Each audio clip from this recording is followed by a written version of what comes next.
Alex, I was looking at my old corded drills this morning, the kind that kick like a mule and smell like ozone the second you pull the trigger, and it hit me how much the world has tilted on its axis lately. It's April 10th, 2026, and the future didn't bring us flying cars. It brought us robots that change their own diapers and data centers that need more cooling than a penguin's basement. Well, I'm glad we skipped the flying cars. People can't even handle roundabouts in 2 dimensions.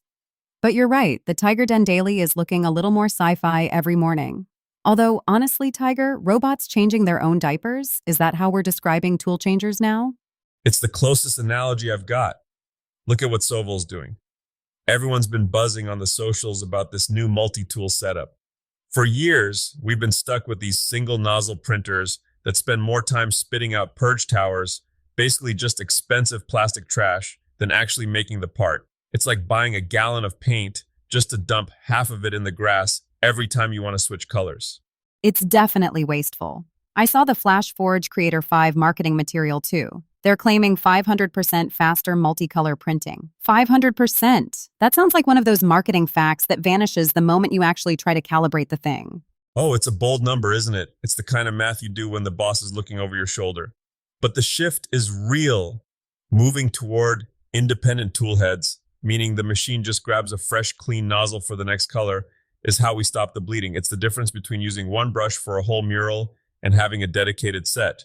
And Polymaker is even jumping in with that Poly Dryer Box XL. Now we can bake those massive 3 kilogram spools.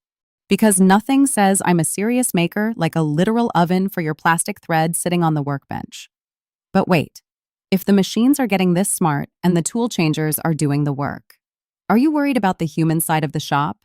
That's the funny thing. Everyone thought AI was going to kick the ladder out from under the trades. But look at the Randstad data from this month. These massive AI brains, the data centers, they're basically just giant furnaces that think.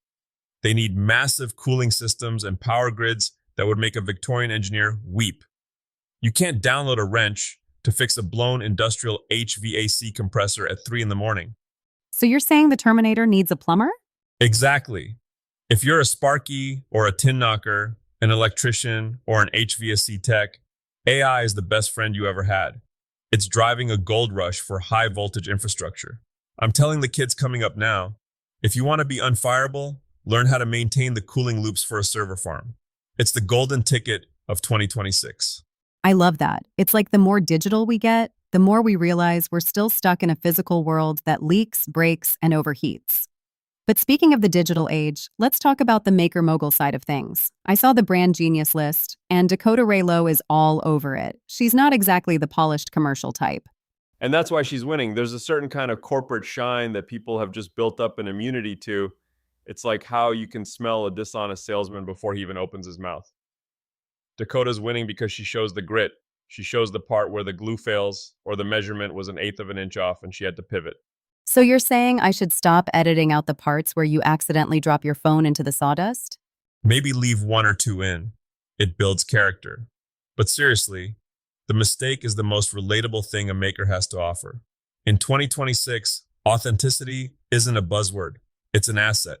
If you're trying to build a brand, don't just post the hero shot of the finished cabinet. Post the video of you staring at a pile of scrap wood wondering where it all went wrong. That's where the community identifies with you. It's the vulnerability of the shop. I get it. People want to know that even the master craftsmen have those staring into the abyss moments. Okay, let's pivot to the weekend. I know your to-do list is usually 3 miles long and involves at least one trip to the emergency room for a splinter. What are we looking at?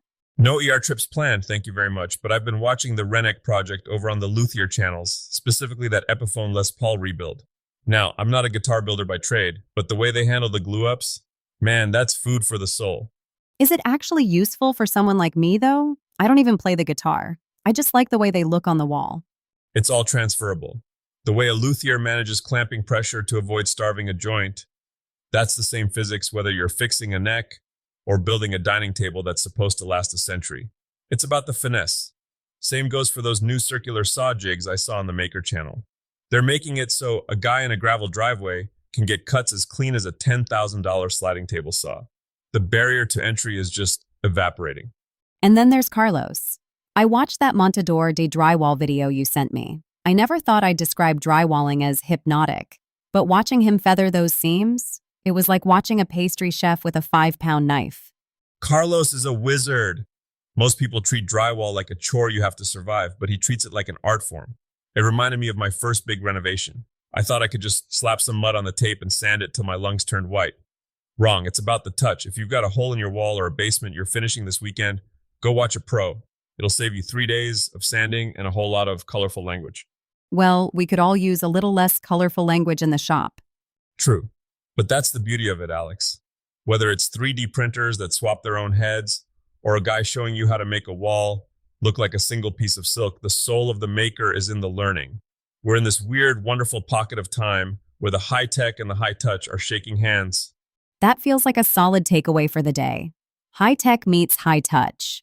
Don't be afraid of the AI. Just make sure you're the one who knows how to keep its heart beating. Exactly. Don't just watch the world get built. Be the one with the dusty boots and the creative spark. If you're ready to actually move the needle, dive into the TigerDen resources. Join the trades if you want that golden ticket, or check out the Maker Mogul guides if you're tired of your hobby just costing you money. And if you just want to fix your wall without it looking like a topographic map of the moon, DIY Mastery is your friend. Stay curious, stay dusty, and for heaven's sake, keep all your fingers where they belong. We'll see you tomorrow.